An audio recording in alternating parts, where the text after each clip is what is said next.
Okay, today is Tuesday, May 11th, 2021. This is Scott Benton, and I am sitting here with Scott Seymann, and we are Scott Be Somebody, and we are going to talk a little bit about the CHI PHI video, what we used to call the CHI PHI rap. And the reason that I'm interviewing Scott Seymann today is because at the time that the CHI PHI video was made, he and I had our little college band that we were playing synthesizers and drum machines on, and we called ourselves Blind Mice. And we had gone into the studio with Jack Lee, who was the recording engineer on the CHI PHI video, I think 2 or 3 times, just to kind of play around and see what we could do in the recording studio. And I know for me it was the first time I had done anything in a recording studio. Was it the first time that you had done anything in a recording studio? Pretty much. Yeah. Okay, but you were in the marching band at the time, so you were actually a real musician. I was just some guy, some neighbor of yours banging around on synthesizers and drum machines, and you and I kind of met because I had my my amplifier up a little bit too high when you were trying to study. You were living one floor above me in the same apartment in Webb Tower, and came down to ask me if I would turn the music down a little bit that I was playing, and then you and I just ended up kind of jamming on the synthesizers and drum machines, and that eventually led to a friendship, and that eventually led to us putting these musical pieces together and going into Jack Lee's studio and just play, put some of these musical pieces together. Is that right? How you remember it? Well, there's an important detail. Okay, yep. Why let's hear I it. came to tell you to turn the music down. Okay. You left out, not because I was annoyed with it. Okay. Because I think that was your reaction, was like, oh, sorry, is it too loud? Is it bugging you? I'm like, absolutely. No, yeah. It makes me want to come up here and jam. Right. And I can't, I'm supposed to be studying. Right. Well, I remember it was sort of the third time, because for some reason I didn't get the message to turn the music down enough or whatever, and you came down, and at one point you were like, you said something like, and this is by the way, this is back in 86, 87, I think, and we're in Webb Tower. I'm in my sophomore year. And you came down and said, you said exactly that. You said the reason that I want you to turn it down is because when I hear you playing the music, it makes me want to play music too. And I said, and that was like the third time you came down. So I was like, oh, I see. Well, here, come on in and play. And you came in and we just sat down there. And I remember you kept coming down, and we started putting these little funny musical, I don't know, arrangements or whatever together, just kind of stuff that we improvised. Yeah. And it was my first drum machine. Yeah, and it wasn't that RX-7 or whatever it was I had. It was another. 5. It was the RX-5. But no, this was your. This was the first one. TR-505. That's right. It was TR-505. Roland. Yeah, yep. Mm-hmm. Yeah, and I remember that we just kind of, and I remember your roommate John Sturm came down, and he had put lyrics together, funny songs that we kind of composed about our other friends and roommates in the building that were kind of funny. He did a song for his girlfriend back home. Right. Yeah. And didn't you put together what's going on? Something. It was like a Valentine's Day card or something that. Yeah. So we recorded this Valentine's Day card that John Sturm wanted to send to his girlfriend. Yeah. And didn't you guys also record We did outgoing messages. You did your outgoing message for your phone machine. Phone machine. Right. And right. Anything we could think of. Right. I mean, that was, I don't know, for what it's worth, when I got the bug, the recording. I hadn't decided yet to major in recording arts, which I soon thereafter did. Right. But this is what set the light bulb off for me, because you introduced me to MIDI sequencers and synths and drum machines, and then go into Jack Lee's studio. Mm-hmm. It was like, this is what I want to do. And wait, USC now has a major in this? Sign me up. And then I got a little more experience with, more gear and other studios. But yeah, that was my first experience doing anything in a studio. But you had already shown up. Now I was a sophomore and you were a freshman, I think, at the time, right? So we had 1 year difference. Yeah. But you already showed up at USC as a drummer in the Trojan Marching Band. So you had a musical background already. True. And correction, one thing to back up a little bit. I had one little experience that exposed me to multi-track recording. So I guess I could say, all right, wait, this is really when the light bulb went off. In high school marching band, and I was in the drum line, and I finally got to the position of section leader, where I got to write the parts for like what we would play when we'd march to the stadium. So I wrote all the parts for the whole drum line, and by the time I was in that position, our drum line was so bad. We were like recruiting flute players because there weren't enough people that wanted to be drummers. They couldn't play my parts. Not that they were all fancy, but these people were they couldn't read music. I don't know what it was. So I could never hear what I wrote. But I found out that across the way in the guitar department, they had like a 4-track recorder. And some guy I met's like, well, you can lay down the parts one at a time if you know how to play them. And we do this thing called overdubbing. And I'm like, oh, cool, what's that? And he showed me. And so I played the snare part. And then I played the tri-tom part. And I played the bass drum part and the cymbal part. And laid it all down, overdubbed it, which was all new to me. And I was blown away. I'm like, this is so cool. Now I can hear what I wrote and I could tweak it a little bit. And still, our drumline could never play it, but at least I had a recording, and that's when I started realizing how this stuff works. And so, but you introduced me to the whole electronic side with synth and drum machines, and that whole element was a whole nother level. So, right, that was my world. Right. And I don't, because I don't know if I remember everything, but there was a transition. I remember you would come down to my apartment a lot, and we would just sit there and play anything, and had a lot of fun doing that. But there came a point, I was working on a piece called Dreaming in Color, which was just an all instrumental piece. There were no lyrics or singing. I didn't know what I was doing. You were by far a better musician than I was. I was trying to just get out of the key of C. Everything I play, even to this day, is in C. I just can't get off of C. Yeah. But you came down and had so many other skills and just these natural, you could improvise in ways that I learned a lot from you. And even some of your drum patterns, I know you were doing like a lot of like quadruple times and 30-second notes and stuff that I remember you really liked. And just that hadn't even occurred to me, that you could hit the beats like that fast and how like good that sounded. And when you were playing on the drum machine, you were coming up with combinations that at the time just really blew me away, because I was just kind of doing straight 4/4, for the most part. But I remember that that 505 had some of the Latin percussion on it, and it's like you already knew how to incorporate the Latin percussion sounds in pretty, what I thought at the time, very unique ways. And this is the 1980s, when music had really changed pretty dramatically with all the computers and all the synthesizers, and that sound, that kind of Pet Shop Boys sound, was really a popular idea at the time, musical idea. And you fit so well into that kind of, you understood that type of music and sort of what they were doing with the drums, and like I said, how to incorporate in the Latin percussion, which to me was just sort of like putting timbales in the middle of a straight 4/4 was just, I didn't know where that went, and you really did. And so I had been putting together this thing called Dreaming in Color, which I kind of liked, and you came in and sort of overlaid all these drum parts on it, and I didn't know really what a bridge was at that time, and you had a lot of ideas about designing the bridge. And so I can't remember, maybe you do, but I think I called my grandfather up and said, I want to go and record this piece that I have, and I had it connected to my Fat Mac at the time, which was a 512, and I had this MIDI program, and so we were able to program everything into the computer, which probably for you, but for me, was quite a new experience to be able to do something like that. Totally game changing, yeah, absolutely. And once we had that all programmed in, we just hit play, and all of our music was already pre-recorded. So I had called up my grandfather and said I wanted to go and record this in a real recording studio. And I don't know who found Jack Lee. I don't know if that was you or me. Like, I have no idea. But one of us found Jack Lee, and we called him up, and he had this 16-track Foztech recording studio, analog, so it was all on tape, in his garage. Do you remember? It was the first studio that we went to. It was this little garage that he had converted. And we went down there and spent probably a couple days just noodling around and playing around with his synthesizers and our synthesizers, and came out with this kind of fun but weird little track called Dreaming in Color. Yeah. And it really kind of set the stage for all of the other recordings that we did from that point forward. And we just kind of kept challenging ourselves, and we were just having fun the entire time.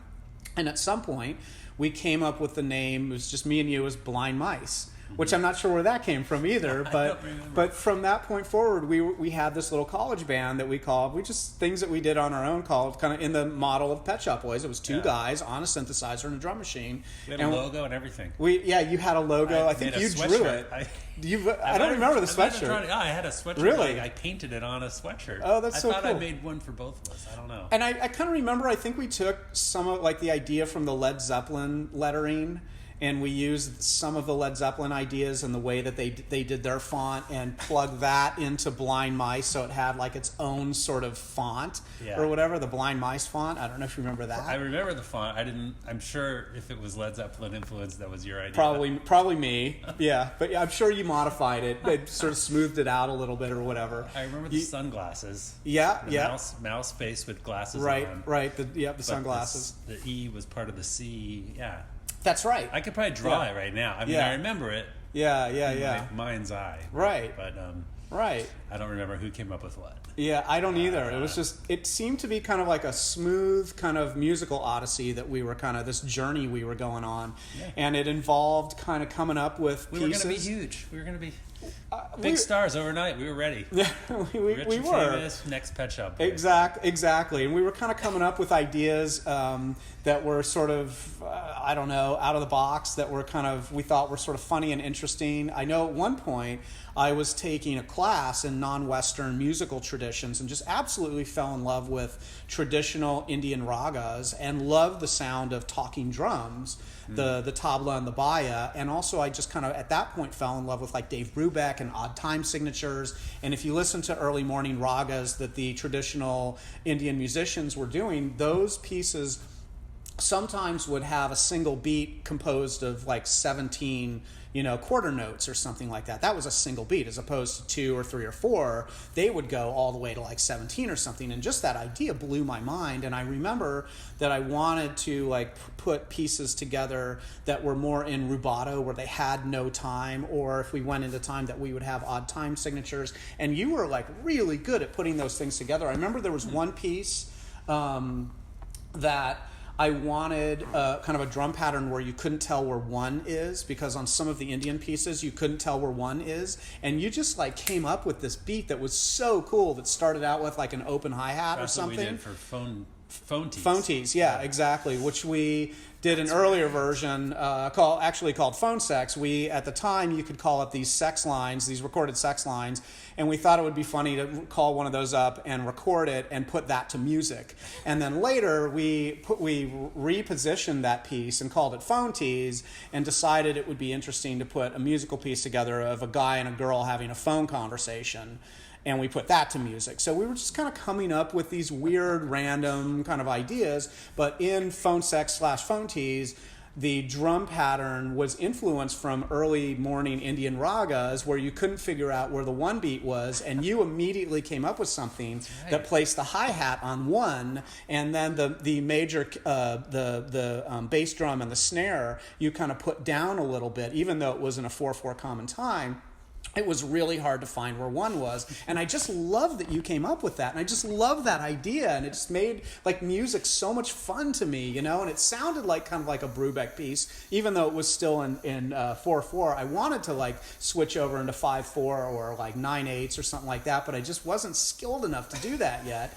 And so it was a really fun musical exploration that had nothing to do with any of the music that I had ever heard before. And I was just really excited about what we were coming up with at the time, even though I recognized you were by far the better musician. And I was like learning so much from you, just with your knowledge and your own passion. And you, like you said, you eventually decided that recording arts was going to be a major of yours, and music, and later on to take your story further down the line. After you had moved back to Phoenix, Arizona from Los Angeles, after you had graduated, you actually opened up a recording studio at one point, and that was your business that you were running. And I'm not sure how long you did that, but music has, to this day, I'm at your house right now. We're in Scottsdale, Arizona, and you have a drum set, a full Traps drum set, and a keyboard, and like all these musical instruments set up. And I'm looking at them, staring at microphones right now, and everything like this really became a major pursuit and passion of yours, which to this day has remained and is still alive and well. So it's so nice to see that. Go ahead. Oh, go ahead. No, I agree. I mean, it's just always going to be there. Yeah, yeah. For me too. I never made it my primary career, but can't deny it. Always been playing and writing as much as possible, which isn't very much, but just I don't know. It's something you just have to do. I think you have to do it. You too. I know. It's in you. It's in you. You got to get it out. Can't deny it. Yeah. Let's switch gears now because and we can do another interview if you want where we're talking about the Blind Mice years, which would probably be pretty funny. Yeah, we've already gone way off track. We have from CHI PHI rap. Where it's a lot of foundation just to get from point A to point B. But maybe you'll be editing. I don't know. Maybe, or this is so far a pretty good conversation. We're filling in like a lot of the gaps. But by the time I get to CHI PHI, I've already had that experience with you. Yeah. I actually joined CHI PHI because John Sturm had joined CHI PHI and then later dropped out as a pledge. But I didn't drop out. I initiated and I became like a CHI PHI member. Okay, right. And I had already had this experience with you with all the synthesizers, and even though I joined CHI PHI, we still were kind of like doing musical things and I'd come over to your room. You got a new drum machine. Yeah. I'd come over and we'd play around with the gear and make up music. Yeah. Absolutely. And then, I don't know if you remember, and I can't remember where it fits into the timeline, but the CHI PHIs, led by Matt Vasgersian at the time, decided they wanted to participate in Songfest. And they needed some music written for do you remember what the song was? It was like an Elvis song or something. It was... it's like Jailhouse Rock or something. I can't remember which one it was, but... they needed the music, the synthesizers and drums and so on, and you ended up I kind of dropped out of the development of the music for that piece, but you put together the music that they used at Songfest and that they ended up winning for Best Small Group, and Scott Davis was in there and I was in it, and I want to say was it Alex Basile? I can't remember, but Matt Vasgersian played the part of Elvis and jumps out of like a coffin that we had up on stage or something. So we basically brought Elvis back to life. And he performed. It was this great little piece. And Scott Davis is this cop, and he shows up to try and shut everybody down. I can't remember what the turn was after that, but we... Anyway, that was like a little musical production we put together. And then forgot about that. To get into the CHI PHI video, Richie Cole, as I mentioned in a previous conversation that I did with Richie Cole, suggested that we put together a rap tune for the fraternity. And at the time, I was working on that bass line, that I was working on that, and I had my new drum machine, and I was really excited about all the patches. I remember I bought these extra cartridges that allowed me to, and I can't remember, I know there was a Latin percussion one, and then probably like a synthesizer sort of type sound or something. Orchestra hits and stuff. That's right. Yamaha RX-5. Yeah, Yamaha RX-5, which was... I still see them every now and then pop up on eBay or where. They're still kind of... Actually... I can still hear them in certain songs. I can recognize those samples right away just because we used it so much. Yeah. I even think after we graduated, you let me borrow it for like a couple years. Oh, interesting. I want to say I had it because I wrote some songs. I have some old 4-track tapes with that drum machine on it. That's cool. Those sounds became so ingrained in my mind. Yeah. That when I hear an old song from that era where I know there's some Motown tunes, pop tunes that they use that machine. Because it's so recognizable. Maybe just because I'm nerdy that way, but I hear those samples and it brings me back. It's hilarious. Well, I had decided with Richie that we were going to put this rap tune together, and I had this bass line, and I had the Yamaha RX-5, RX-7, RX-5, sort of drum lines that I was using that were kind of very basic, but they were still, pretty cool. Just such a great sound. And I think I called you up or I talked to you or something, and I said, we're going to put together this rap tune for the fraternity, but I need your expertise. Like, I needed you to come in and design all the other drum pieces, and I knew there was going to be a bridge in there, and I knew what a bridge was because of the musical pieces we had put together previously that I just kind of let you run with, or I don't know if that's the right way to put it. You just ran with it. and we're so good at assembling that kind of collage of sounds that we were sort of using, that we used in Dreaming in Color, and then for the bridge, for the rap tune, I figured like this is going to be just, you know, do whatever you want here, just go for it. Put this whole sort of, again, this collage together of sounds and samples and whatever you want. But you came in and you had taken, if I remember correctly, you might remember differently, I don't know, but I remember that I had come up with a couple of drum variations, but I still needed a whole lot of drumming pieces in there, that you took what I had already created and just did the variations and did the inversions and did like all these really cool, overlays of all the other samples and sounds and patches and things that we had. And suddenly we had the music to the CHI PHI video. Richie had done the lyrics, and suddenly we actually had something that we were pretty happy with, and took it to the Jack Lee studios and had him, engineer the whole thing, do the recording. Took us a couple days. But tell me from your point of view and from your memories, if you do remember, like my coming to you and explaining what this was, and then what your thoughts were in terms of putting all those, drum variations together. That is kind of how I remember it. That you came to me, you had already been working on it, and I was like, "Oh, you need help with the drum machine parts?" Yeah, of course. I don't know. I remember the bridge. I remember you saying, "Well, there's this. I want to do this middle section, and I really want it to change drastically. So I just don't know what to do there, and I want you to totally make it sound different." And so I remember putting together like little snippets of samples of things I taped off the radio, like Run DMC, snips and sound effects and things, literally on my boombox, that I had on a cassette tape, and sort of put this collage, like you said, together on top of this new drum beat that I don't remember if I just borrowed the drum machine or came over one day and was just playing around while you did something else and came up with it. And it all just kind of came together like that. I want to say you kind of did the drum beats for the verses and even the chorus, but then in the end I ended up as John Lennon I think said about Phil Spector, and let it be puking all over it.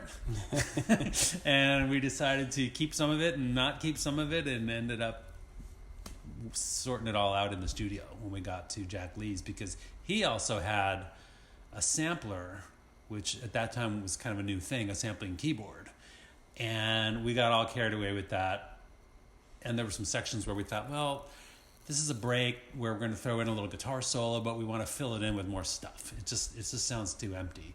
And we'd put in like scratching, that sort of Herbie Hancock scratch that everybody was using, and some other random samples of, again, I think some Run DMC voices, just to fill it in with random crap until we were happy with it. So I remember like playing the sampler there live in the studio, and Jack Lee just kicking back like, "Let me know when you're done." Right.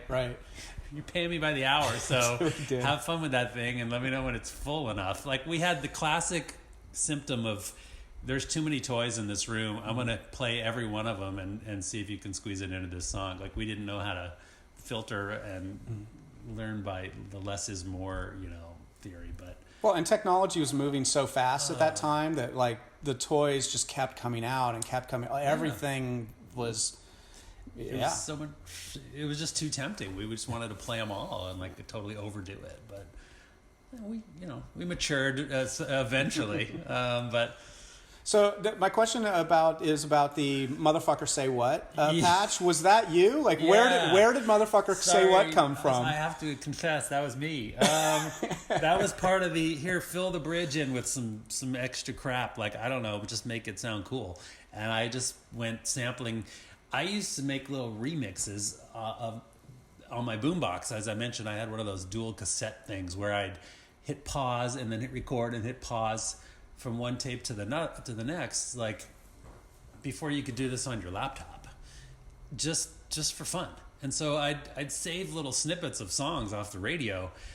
So wherever that Motherfucker Say What was just little stuff I had saved. And I thought, I don't know, I'll just throw this in and sample everything I can think of. and that's what came out. Like, I don't even know what to say about it other than in hindsight, it's kind of embarrassing. A lot of it's embarrassing. That's what came out of me. Yeah. But, at the time, it seemed cool. And like I remember Scott Davis loved it. Yeah. I remember somehow that's what sticks with me is when he first heard it, he's like, oh my God, yeah, that's awesome. Oh my God, play that again. And he got all inspired, like, because that's where he was supposed to do some guitar riffs to be like the guitar solo break. And he was kind of using that to play off of. And he did his little... well, and also speaking of Scott Davis, I kind of remember you were collaborating with him while we were in the studio a little bit, that you were sort of coaching him. You and Jack Lee were really kind of coaching him through his participation, especially that middle piece where like we didn't know what we were going to do going in. And like you're saying, Jack Lee was sort of waiting for us to kind of finish whatever sampling and like finding that whole piece. And Scott Davis was a part of that. Do you remember kind of collaborating with him at all? I do. I just remember him kind of struggling to come up with a part that he liked. Because he kept trying different things, and we weren't much help. We didn't really know what to tell him. I remember sitting there going, I don't know, man, kind of just, play what comes out, play what you feel. I mean, this is just sort of your guitar solo. And he'd just play random stuff, and we'd all kind of sit around and go, yeah, it's good. I don't know, what else you got? And the poor guy, we had him on the spot, for probably an hour. And as anyone who knows who's been in the hot seat like that, it just gets harder and harder because you start feeling like nobody likes what I'm doing, and then you lose your steam. And we ended up, I think, getting little chunks. He'd play little bits, and Jack would sort of edit them. And so we ended up, I think, with 2 or 3 little spurts of guitar solo. So it wasn't one big like Eddie Van Halen kind of fluid thing. It was like punctuations of Scott Davis guitar bits, which in the end kind of sounded cool. And what he ended up playing, he had a really cool tone. I remember that. Whatever he was playing through, it's this great tone. So it's like these blasts of guitar lead, but they're really short. So yeah, that's my memory in a nutshell. It was he was getting really frustrated. But the stuff that did come out sounded great. So we just kind of pasted it in where we thought it worked, and that's what we ended up with. Yeah, I remember that was taking a long time, that piece. Like we had recorded all the 3 guys, and then we did all the chorus stuff, and we obviously recorded the synthesizers and drum machines and everything. And when it came to the bridge, like everything slowed down at that point as we sort of were all scratching our head, figuring out like how this is going to piece together. And I remember like we went to like a halftime beat. And we did the Beastie Boys. Oh, everybody chanting. Well, I remember when Scott Davis was trying to figure out his guitar part that I just left at that point because it was the 3 of you guys, and I was like, I'm going to get in the way here. I just need to like step out. We cleared the room. Everybody, I think we ordered pizza or something. We had to like wait for the delivery, and everyone just kind of went outside. That's right. And it was kind of the 3 of you guys, Scott, you, and Jack Lee, people staring at you. Exactly. Yeah, exactly. But when we finally did come back and you had it recorded, it sounded great, and it really laid out nicely. So when it was all finally assembled and put together. So do you remember I think this was you and I, but maybe it wasn't, that ending sort of that explosion or whatever the sound is, that kind of burst at the end. The build up. CHI PHI. Yeah. And it kind of ends with an explotion. Do you remember? Yeah, I remember. Anything about that? Where did we get it? Yeah, well, I'm assuming that was you, but I don't know. Boy, I don't remember where. It's kind of a generic like. Yeah. The Earth blows up at the end of the movie. Right. Kind of an explosion. Right, exactly. Give me the biggest one you can find in the sound effects library. Yeah.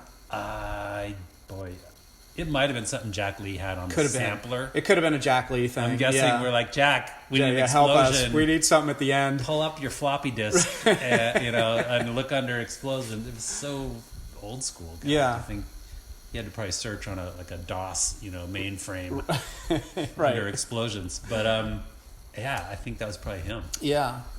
But it was a good, clean digital explosion. I remember it wasn't like anything really analog or. There was no sort of noise floor to it or anything like that. It was just a clear digital explosion, and it could have been. He had all those other synths like the Roland D50, which had random sounds like that Right. built in. Yeah. So if you go to like that bank that's special effects, Could have been there. Patch 49 might have been Explosion. and Right. That works. Yeah. Add some reverb. Put it in C. Sounds good. Yeah. Play all 12 notes like at the same time. Make it big. Right. And then double it. Yeah. Well, we had put that whole thing together, and then later I put together the video, which you were. I don't That I was remember. not You were not involved a part of. No, you went to Westwood and did it in one of those studios like that you walk in off the street, right? Right. Yeah, and you also weren't a member of CHI PHI, but Right. I remember, just because I lived in the house at 720 West 28th Street in USC in Los Angeles, that you would come over frequently because we were still friends, and you lived in the other apartments that were kind of nearby, Yeah. I think, and so I would go to your apartment, you would come over to the fraternity and stuff, but you were never a member of CHI PHI, although you had such a large contribution to this musical piece. And after I did the video, which you weren't a part of, that was kind of the end of it. The whole thing took 2 years from beginning to end.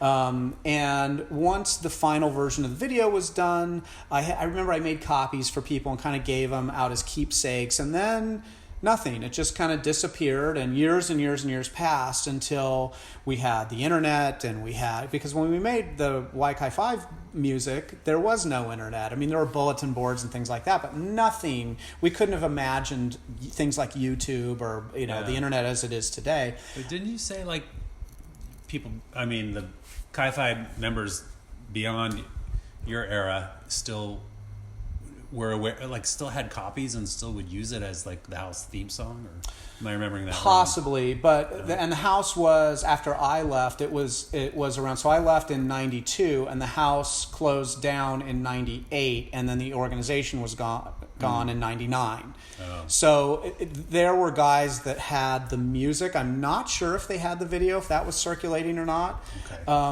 But finally, when YouTube became a thing, eventually a guy named Dennis Van Gemmert, who was a CHI PHI and had a copy of this video, ended up, after Mike Coates had requested that, because Dennis had brought the video to like a game day at a bar that some other CHI PHIs owned in Pasadena, and he played the CHI PHI video, and Mike Coates saw it and loved it and said, why don't you put that on YouTube? Mm-hmm. And Dennis and his version is a copy of a copy probably. It's a really bad copy of the CHI PHI. The CHI PHI rap, but he ended up putting that on YouTube, lost all the login information, so he can't take it down now even if he wanted to. So it's kind of hermetically sealed on YouTube unless YouTube takes it down. But it just kind of found a new life there, and CHI PHI chapters across the country kind of discovered it, and then Greek houses or just other fraternities kind of discovered it. Comedy Central put it up. I think like Tosh O put it up on the Tosh O feed. Huffington Post did an article on it. Like, it suddenly got. Did you copyright it? It was copyrighted. Yeah, I think my grandfather did. Oh, man. Yeah, I think it is. You could have made like 7 or 8 cents. I could have made. Yeah, exactly. It could have. Yeah, streaming. I think the budget was like $600. Maybe it would have made a little bit of that back. Yeah. But it did find a new life, and suddenly this thing that we had done so long ago came back to life, and now you can find it on YouTube and other CHI PHI fraternity chapters. All the fraternities at USC knew this video, and it kind of became a kind of like, I don't know, sort of like a piece of esoterica or something that you kind of stumble on and discover. And because of the Huffington Post article, a lot of other people started picking it up, and other websites that were like Greek-oriented websites and stuff like that started picking it up. So it went kind of semi-viral at one point.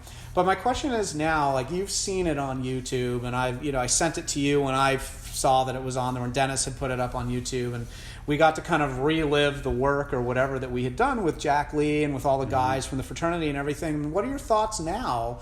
I mean, it's completely ridiculous, but, looking at it, something that we put together back in 80, 87, 88, kind of in that time period, back when we were doing all our Blind Mice music and all of that. What are the thoughts? Do you have any thoughts about it at this point?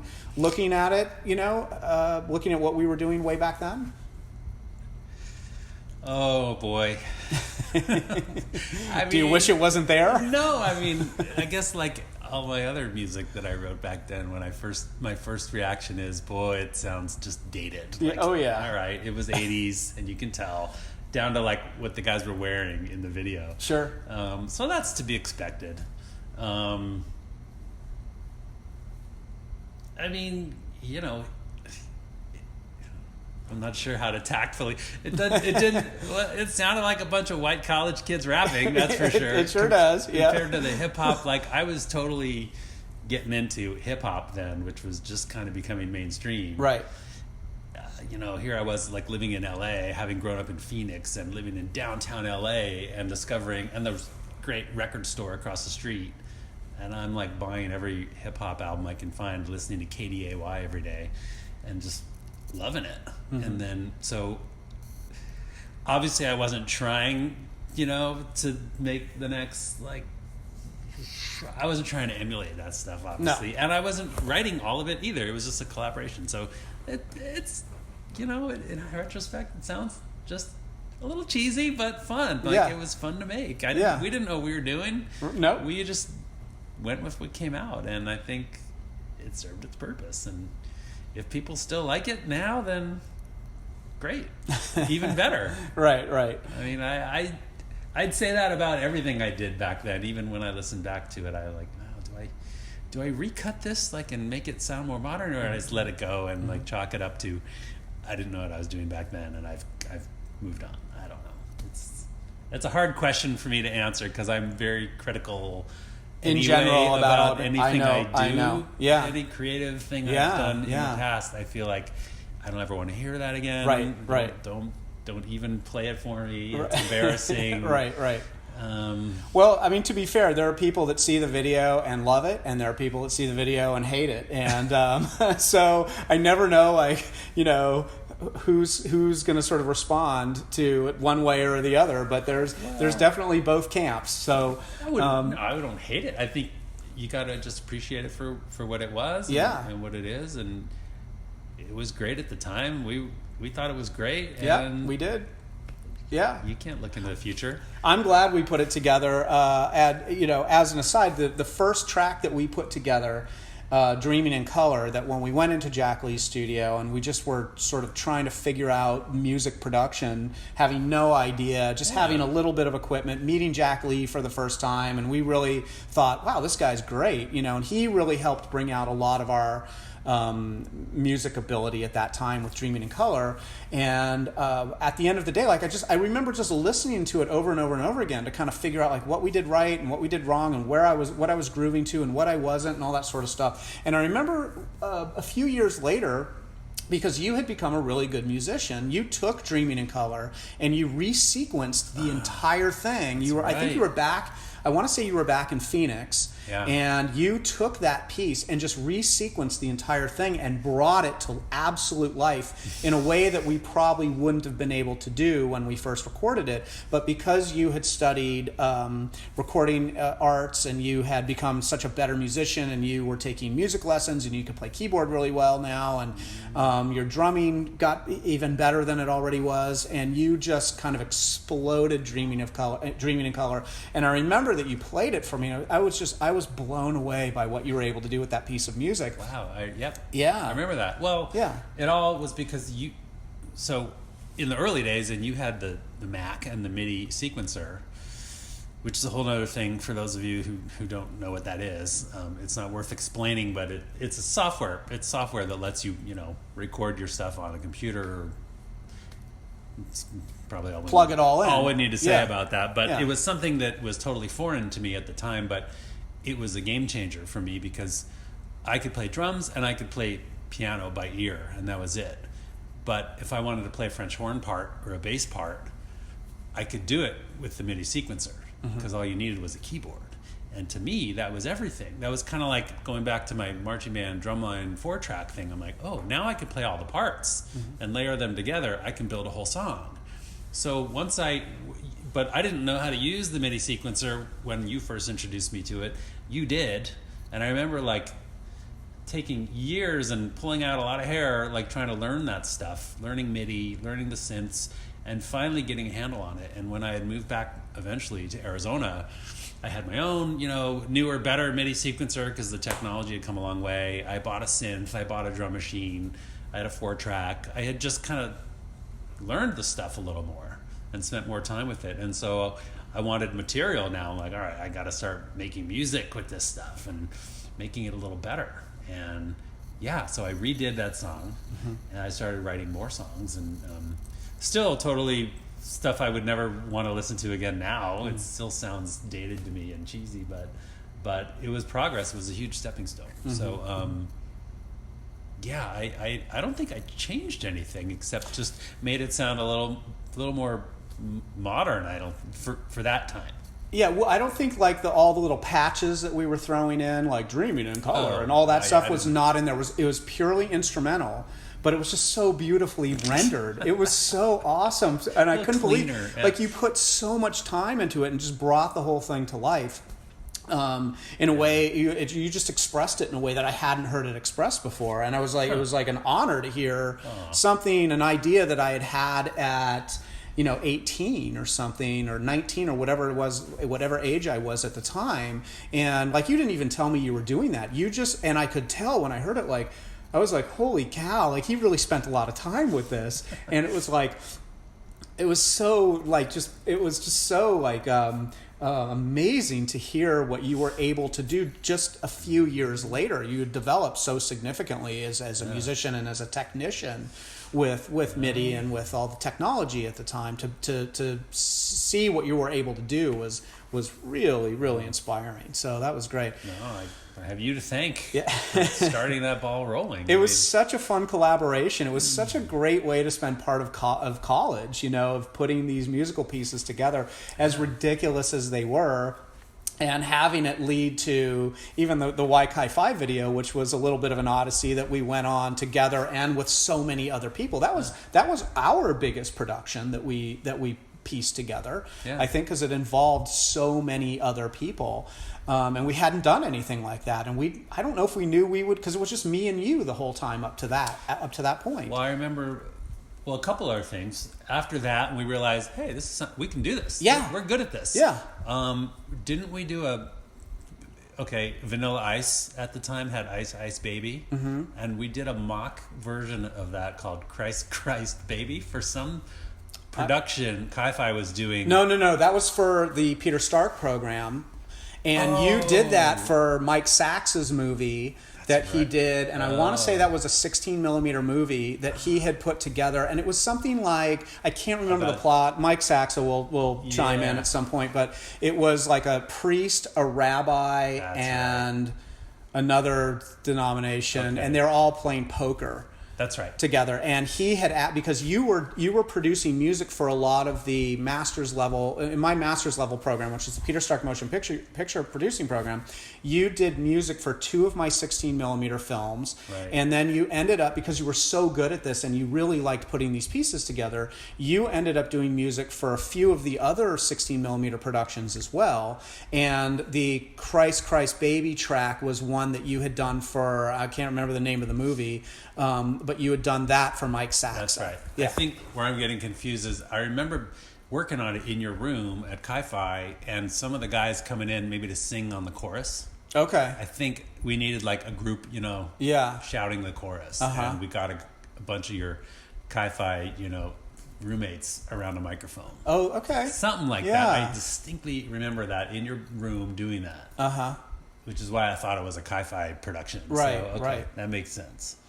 Yeah, and speaking of those tracks, by the way, you did the music for the 2 16 millimeter movies that Ira Rubinstein and I put together. One called The Facts of Life is the movie, and the other is called Voodoo Love. And you did this like great sort of jungle piece that was so cool. Yeah, and and you actually appeared in that movie. You're the bicycle rider. Yes. Who's drinking out of a bottle of water, and you're lying in a park on the lawn, and the character whose feet are essentially burning grabs your water bottle out of your hands as you're drinking it and uses the water to put out the flames on his feet. I remember that. So you actually starred in one of our, had a bit part. Yeah, I would say starred. Yeah. Terrible actor. No, it's perfect. I think we did one take. If I remember, they're like, "Yeah, that's good enough." Yeah. Well, Sinatra only did one take, so if you're in that league, you're doing pretty good. Yeah. So yeah. But I remember another gig I got out of this whole thing was, I don't know, a couple of years later after we graduated, Richie Cole and Alex Basile decided to form their own duo rap group. Mm-hmm. And put together one song, as far as I know, which they wanted the track, they wanted someone to make the track, the beat, the music, and called me up and asked if I would do it. And at that time, I had a real job in a real studio, and I almost got fired over this. Over doing this track? Yeah, because I said, hell yeah, I'll do it, of course. And I wanted to use, the studio had a synclavier, which was like the new granddaddy of all MIDI sequencer sampler machines at the time. This $250,000 machine. And this wasn't like Barbra Streisand. This was her studio, or she owned it, or something like that. Yeah, she owned it. It was built to work on her projects. I see. Okay. And so my boss, who was basically the audio engineer, had a partner who was a composer. He'd come in on occasion and he'd write music like for soap operas and stuff. And my boss would engineer it and mix it. But the composer was the guy who owned the synclavier, and this thing cost more than most people's houses at the time, and it lived there in the studio, and I barely knew how to use it. I wasn't supposed to even look at it, right? So of course I'm thinking, these guys want a hip-hop track, I'm gonna learn how to use that synclavier. And of course I snuck in there at night and created this track I took loops and samples from every CD I had at the time, and I built this track that I thought was kind of cool, using the synclavier. And then I brought it home, and they recorded their vocals. I just transferred it to my little cassette 4-track, and Richie and Alex came and did their vocals on my 4-track in my bedroom, and that's how we finished it. And that's That Ain't Us was the name of the song? That Ain't Us. That Ain't Us, yeah. But somehow, somewhere along that line, the composer guy found out that I had been using the synclavier, because I think I forgot to delete the stuff I had loaded into it.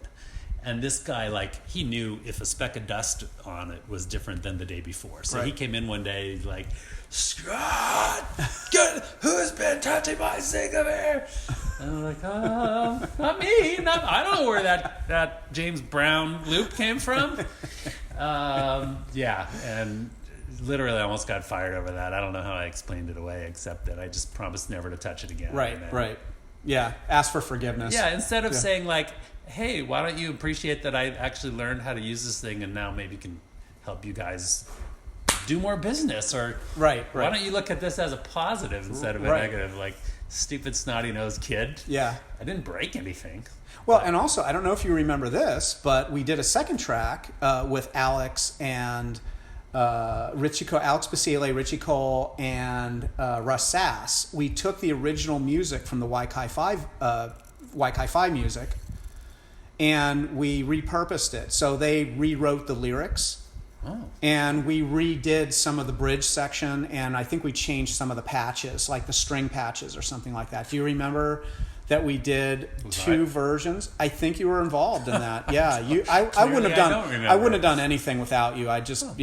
Your musical insights were always so good, and I would have never passed that up. So wait, you rewrote the lyrics? So Richie and Alex. It was just a new spruced up version of CHI PHI? No, it had nothing to do with CHI PHI. We were using the same music, but we were recreating a different musical piece with it. It was just sort of a way to not have to rewrite all of the music, which I'm not sure why we chose to do that. Yeah. It ultimately failed. It just really didn't work. But we did go back into the Jack Lee studio, and Richie and Alex wrote lyrics. Is that Richie, Alex, and Russ Sass? Yeah. Okay. Second single. And I think it was called the West Coast Rap. I don't know. Oh, yeah. West Coast. What? Yeah.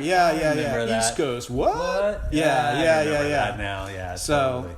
Yeah, we did do that. I mean, you say failed. I don't know. I don't know. It's just, what's the metric? Who are you trying to... The metric is we just weren't that excited about it when we finished it. We were like, yeah, okay. Yeah. It was a good experience, and it was a fine experiment, and, it came out all right. But I think at the end of the day, maybe we were just tired of the CHI PHI music by then, and it just kind of...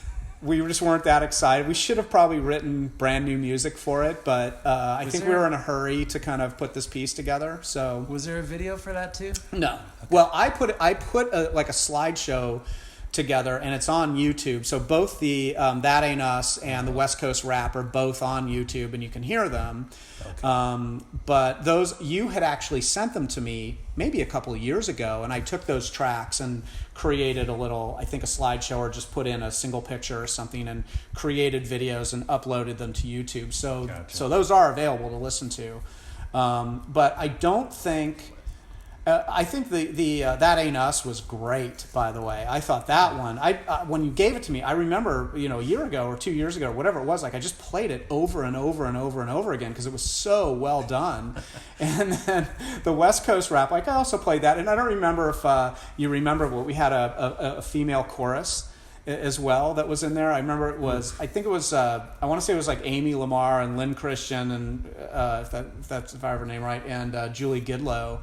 I want to say were the three females that we brought in, and we had them do the female chorus, so we had that sound layered in. Like a bust a move kind of thing, like where you want it.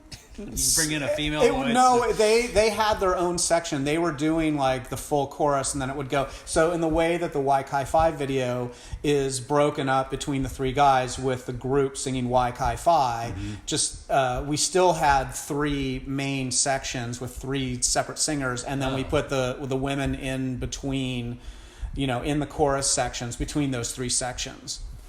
Okay, I haven't heard it in a long time. I'll go back. Yeah. Wow. So yeah, we did that as well. And then I don't know what happened. You started pursuing a musical career, and I was working in the movie business. And well, I moved. You had moved, I moved back to Phoenix. But we just, as far as like Blind Mice went, it just kind of, I don't know what our intentions were. I would have been happy to continue making music discoveries along with you, and continue to pursue music, and just because we were having fun with it. I don't even know if I'd want to make it a career. I mean, maybe, but I didn't really care about the outcome. I just cared about the journey at the time. But I think that our lives had probably kind of taken over a little bit, and I know that working in the movie business was a really, really, especially in production in the beginning. I was working on a Star Trek movie, and then at Paramount on all these reshoots, and those could typically be like 15-hour days. And I remember when you were working at the Barbra Streisand recording studio, I think it was called like Lion Studio. It was in the basement of Lion Share. Oh, Lion Share, that's right. No longer there. But, okay. But but I remember that was a very demanding schedule for you as well. I remember there were a lot of hours spent, and it just kind of took away from our creative time. And as far as... Although we managed to do our radio show. We did the Underground Railroad. Yeah. That was your baby, I remember. That was suddenly you came to me and you're like, hey, I want to do this radio show. And we did several of those episodes, if I remember. And at least a dozen, maybe. Yeah, something like that. That was fun. And then eventually, you moved back to Phoenix, I guess, and we just kind of lost touch. There wasn't really email back then, or Facebook, or any way for us to really keep in touch with each other. So rotary phone. Yeah, that was about it. Letter writing. I mean, I remember writing letters to friends and stuff like that. Smith Corona Galaxis Deluxe. Or just by hand on a pad of paper, and you'd mail that off to people, stamp it, take it down to the post box, and send it off. And you would mail letters to your friends. Now it's all email and instant, texts and so on and so forth. But we just lost touch that way, unfortunately, or whatever. We kind of went our own directions for no other reason than just life got in the way. But man, I want to tell you that was, I got to be honest with you, that was one of the best times of my life doing that with you, and putting all those musical pieces together, good or bad, still to this day doesn't matter to me. It was just that journey, that time, that 4-year, 5-year period of time where we just kind of decided to take a look at music and see where that kind of belonged in our lives. And we went to the Jack Lee recording studios. I don't know if Jack Lee even knows like how important he was to both of us. Yeah. He sure was important to me. He still is to this day. I'll never forget his contributions. I'll never forget collaborating with you. To the day I die, it will be meaningful to me, and I'm glad I have all those recordings. So thank you. No, ditto. Thank you. That's, like I said, that's where it all started. Yeah. I wonder, it's one of those things, if I hadn't met you, would I be doing this? Yeah, Would interesting. I have gone down that Yeah. path? I don't know. Yeah. It's really what led me to recording arts. It's what led me to working in studios and owning my own studio and doing. I mean, haven't kept up with it so much lately, but it's always been on the side, and I don't know if where I would have ended up. Yeah. So, Yeah. and yeah, your grandpa sending us just enough money to go and make it real, and Yeah. I got the bug. Like, that's where it all began. Yeah. Yeah. Yeah, it was great. It was something we did out at school, but outside of school at the same time. It was kind of an extracurricular sort of activity that we just kind of picked up and ran with, just to see where it would go, you know. And we didn't become, well, you became more of a professional. You'll perform professionally. I mean, at what, gigs and clubs and stuff. And you've always done that. Even when I first met you, you would kind of do that sort of stuff. You were very comfortable in front of an audience. I never really was comfortable in front of an audience, but that is something that, you know, the intention was not necessarily to become professional musicians. It was just to see where this went. Right. So, yeah. So there you go. Yeah, I mean, there's so much more I could say about it, I suppose, but this could go for hours. It could. But, It really could. We can always do after we kind of listen to what we have here. Yeah. We can always do another interview and Part sort two. of, yeah, exactly. Talk about the Blind Mice years and yeah, maybe drill down into some of those early horrible pieces that we did with just like a regular tape recorder. I have all those tracks, you know. I know. Well, I was going to say, you did continue to write and record your own songs, because you'd send me cassettes like Summer in Algiers. You'd send, yes. Even I think when I had moved back to Phoenix, you'd send me, here's a new song I just finished. I know you were keeping up with it. Yeah. Well, I didn't have a 4-track recorder. Like, you had some pretty fancy equipment for the time. And I never had that, but I did. I can't remember what I was recording on, and it might have been just I figured out how to record stuff, musical pieces. I never did any singing, which I kind of regret now. I should have been taking some voice lessons or learning something, or trying at least to do something voice-wise or lyric-wise. I just decided back then I couldn't sing and I couldn't write lyrics, which is ridiculous, you know. It's just I wasn't even trying, and I was so focused on just trying to become a better keyboardist and a better drummer. And you inspired me so much with your ability with drums, and like that was, you know. And then I discovered odd time signatures, and it was all over. But I should have focused on my voice, and I should have focused on lyrics just to see where that went. Maybe it would have not worked, but maybe it would have. You know, and I really wanted to try. And so the stuff I sent you might have been recorded somehow through the computer that I was able, I think. Or it's just straight to your cassette deck. Something like that, yeah. It's doable. Yeah. So, anyway, awesome. Well, if there's anything else you want to mention before we go, you know, otherwise, thanks for having this conversation with me and talking about the CHI PHI video and all of the other musical pieces that we put together and how we got to the point in time where we were actually able to do what we were able to do. And had we not met, had we not lived in Webb Tower, had you not lived in the apartment above mine, and had I not played my music a little too loudly, Yeah. the CHI PHI video may have never happened at all, or at least it wouldn't have happened the way that it did. With me. So, yeah. No, it's a great trip down memory lane. Yeah, it really was. It opened up like a lot more memories too, just sitting down and chatting about this, just to like kind of feed off each other once again, you know, just riff off each other in terms of like our collective memories and figuring out what that sounds like. Yeah, it's at the outset of this, I know I told you I probably wouldn't be able to remember half this stuff, but it's pretty cool to see that it all comes back. It does come back. How easily it all comes back. And it's all great stuff. So thanks for bringing that up. Yeah, hey, thanks for talking about it. I want to get a hold of Alex Basile, and I want to get a hold of Steve Swanson if I can find him. I'd actually like to sit down with Jack Lee and you know, even go over, because I think he's back in Southern California, and see if I can go over to his place and sit down with him and have this same conversation about the CHI PHI video. I mean, you know, he's been a recording engineer and a musician his whole life, but he may not remember very much about recording CHI PHI, but he might, you know, and just like you and I bet he remembers Phone Tease. Because he played bass on it. He did play bass on it, yeah. I do remember that. Made him play, yeah. We're like, we don't know how to do this. He's like, I can take care of it. Yeah, Pulled out the bass, plugged in, and it recorded. I'm like, I have this idea, but I can't play bass, so you do it. Yeah. Yeah, he was great. Yeah, he was always supportive of what we were doing, and we'd come into his recording studio, have no idea where we were going to go with that particular music piece of the day, and he would really help us shape it. So it's great. It was great. Anyway, he's an inspiration. He really was. Yeah, he's the genius behind the CHI PHI video, and he mixed it. And he's the third mouse. He is the third mouse. Exactly. Cool. All right, Scott. Well, thanks so much for talking to me. And my pleasure. And maybe we'll put together another conversation at another time once we sort of see what came out of this one. And I look forward to talking to you again. Likewise. Thank you. Cheers. Rat shit, fat shit, sleazy slimy twat, 69 douchebags, time in and out. Butt fuck, eat 'em up, nibble gobble chew. We're the CHI PHI actors, who the fuck are you?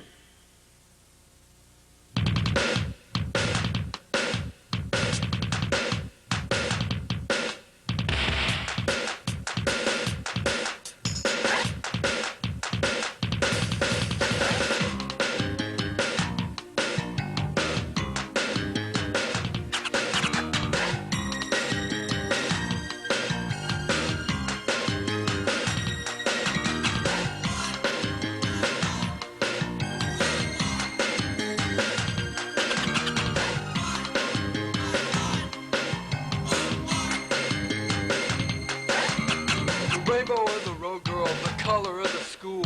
Cool and cool, no I ain't nobody's fool. My name's Richie C, O.D., say that I'm slow. Why? Cause I'm hot, but no they don't know. Red is our anger, so don't get us mad. Lie, and damn I'm glad. Orange and yellow, cold hard crushing cool. Cautious kicking mellow, and me with green jewels. Blue is our sympathy and our guilt indigo. Violet, yes, we're pilot setting trends on the road. Blurry distinctions, big bad and bold. CHI PHI never will die, cause we made out of gold.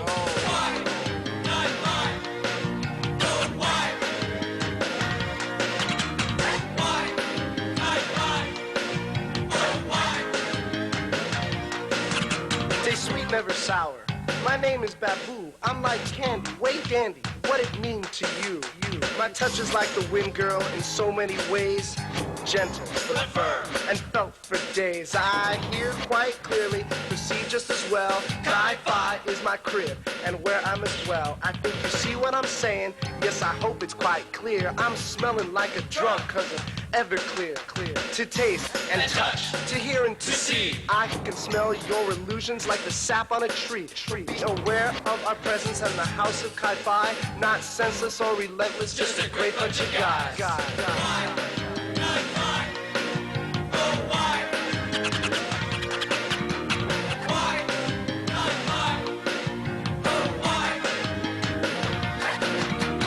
Come out the house and walk down the street. I'm troll on a roll, and I'm always in heat. When they come down the street, the girls they claim I'm a nidge. Troll on a roll, and there's a toll for this bridge.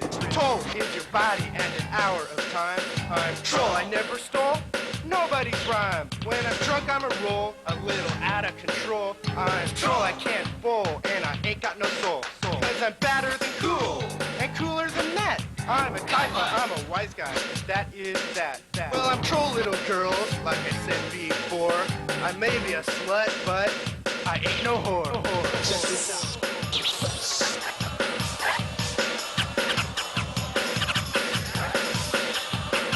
Like this. Motherfucker, say what?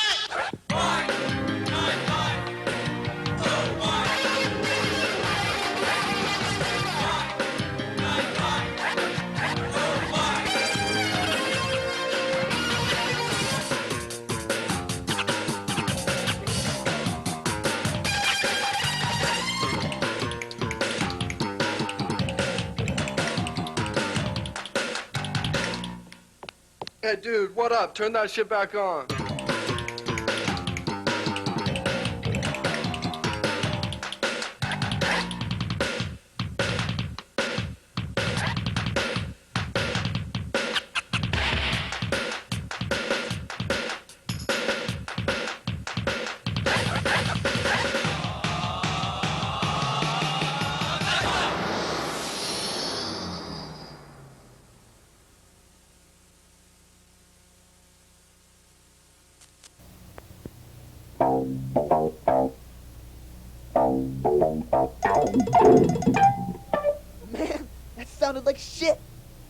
me a beat. Yeah!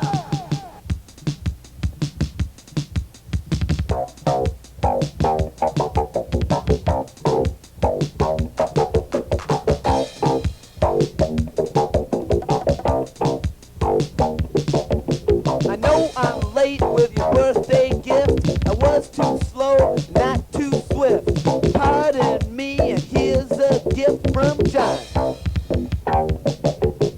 Hey Riri, what's going on? I'm your ex and I've been gone too long. You know my love for you is strong, so give me a kiss and do a bong. Drugs are fun and beer and wine, but you're so sweet and so damn fine.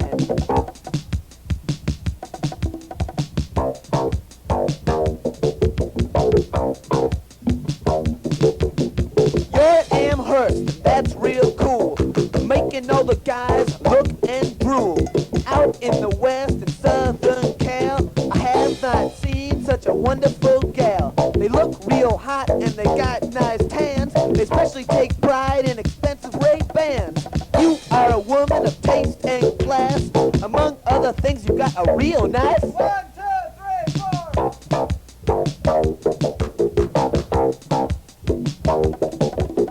When I think about the past, I imagine all the time what a blast. Give me a chance, at least an hour, so we can either talk or take a shower.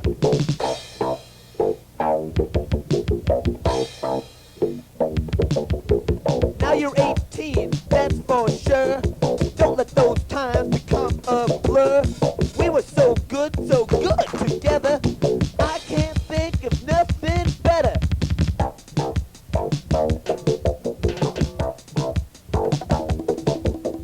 When I get back for Christmas break, let's get together, I got a heartache.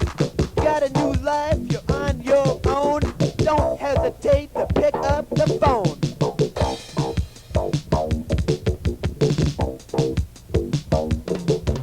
My rap is done and I got to run. I just want to say happy birthday.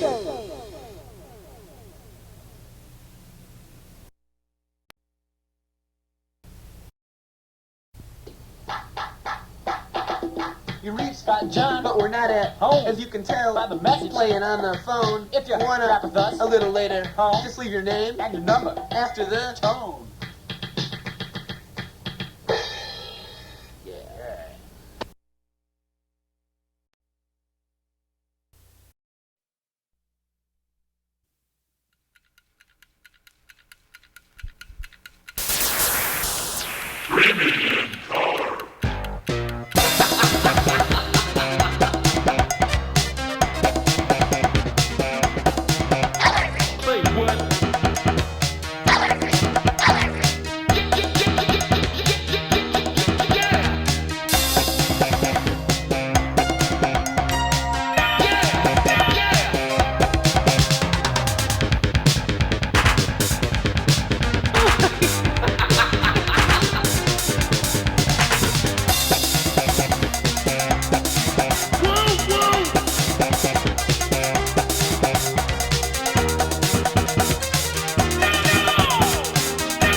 yourself is. Imagine you can fly.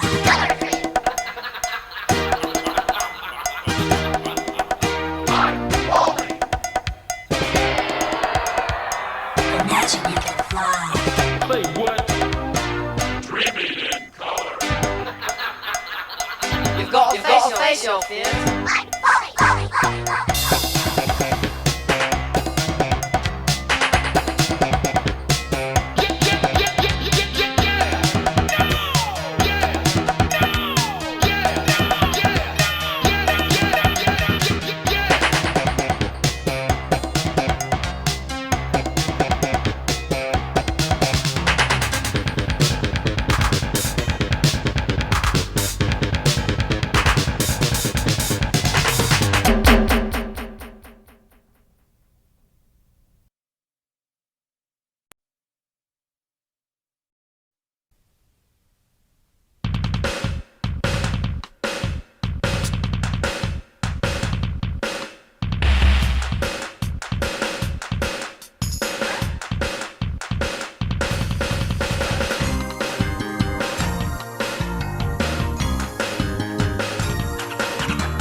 Nut house down in East LA.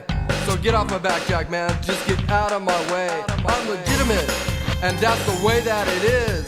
I know you're slinging K, man. I ain't dissing your biz. Cause that's the feel of the righteous West Coast. It's so diverse, man. I'd like to propose just one toast. Cause we live with one another, man, hand in hand. Regardless of our views, take a different stand. Well, I'm white, you're black. It's a fact, I'll say. But it ain't no thing, cause our gang sees gray. We colorblind. No, ain't no need to boast. It's a free-minded upbringing that's in the West Coast. Legalize the game of fun and games. Corruption, pollution, people going insane. Crack, despair, hopeless, and a lack of cash. Goes through the wrong way, and it gives you a rash. Beamer busting tunes on 10 down the road. Clean cut out. I don't deal in snow. It ain't that I can't dig a buzz. I ain't into addiction, cuz some cats sling token smile all day. That's cash, but it's a game I don't play. That's right, it's a fight, and the dues you'll pay. But the duels burn the fuel, and it'll come someday. I think you see what I'm saying, man. Yes, I hope it's quite clear. I'm dealing what I'm feeling. I'm sincerely sincere. I ain't no geek, freak, or junkie, my dear. I'm just digging life, cause I know the end's near. Legalize the game, all fair and just. A's, the sing out always love the lust. LA's fine if you look at it right. Filter out the bad with all of your might. Ain't no fuss, I'm Russ, and I'll bust the jam. From birth to death on the earth to Uncle Sam. Time now, place here, pace the bass and tweeters. Be kind, be cool, and take a breather. Paradox, no plots, but if you listen to the rhyme, hear the black jam box telling you the time. High as a kite, right? No man, it's wrong. You're never off beat when the beat is this strong. If you feel you can't deal, it's real what you're missing. It's a way of life here. A system. Do unto others as you wish they did to you. Love your brother, one another. It's the golden rule.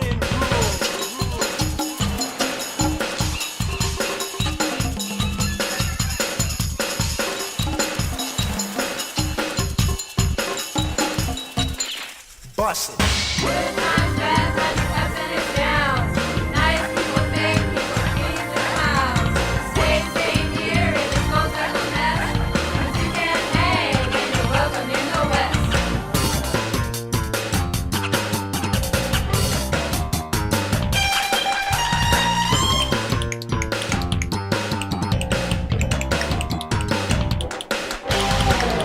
H-boy, put that rap back on.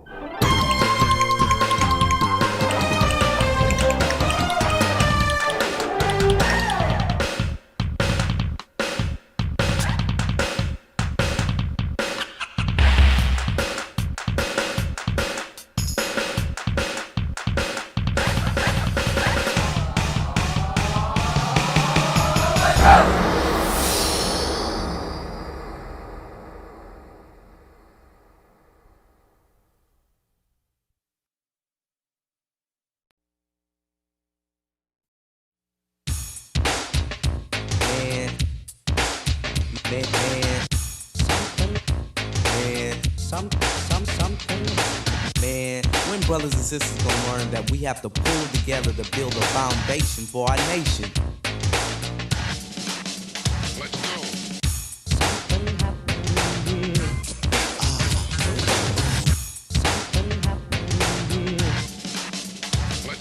Conceptualizing, kind of fantasizing. That ain't us.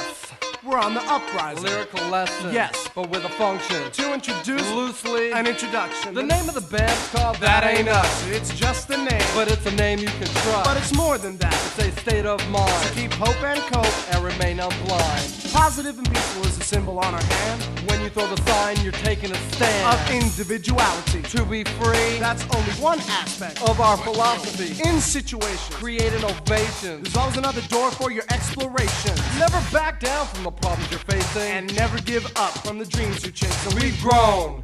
Let our rap, let it be known. It's not a place to condemn or condone. We won't sell out on that stand, Cause that ain't us. Man,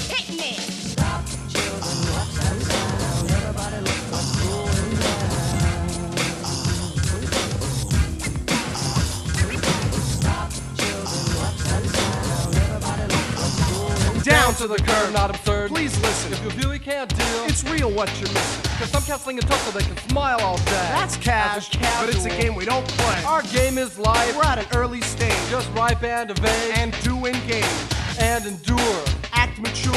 Feel secure, Cause we got the cure. Never in rush. just busting our butt. Obeying the rules.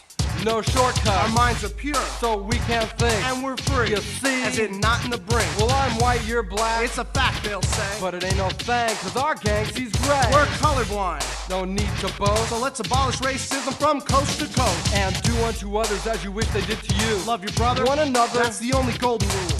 We won't sell out on that stand. Cause that ain't us, man.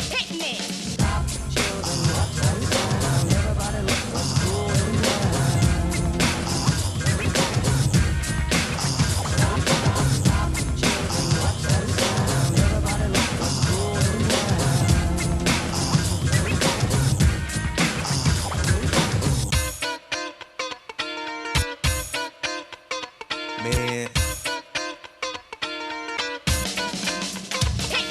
A natural fact. A radical act. No mess or stress. Just kicking it back. Relaxing. And into satisfaction. Is what we get. And is your reaction. Content expression. The key to our success. It ain't dumb luck. Or just a blessing. It's of our art. And it's from the heart here to stay. Homeboy. Never to depart. Let us know if you know what we're saying. Our claim of the game we're playing. to be upfront, Genuine and truthful. fresh ideas. And open minds that are useful. Not the end of a trend. Or fashion. Or greedy plot just designed to cash in. It's cause we care about the future. Which now seems bleak and in need of a suture. To fix the wounds of a corrupt civilization. It ain't groundbreaking. Just a demonstration. That we won't sell out on that stand because that ain't us. man. Damn.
Thank you.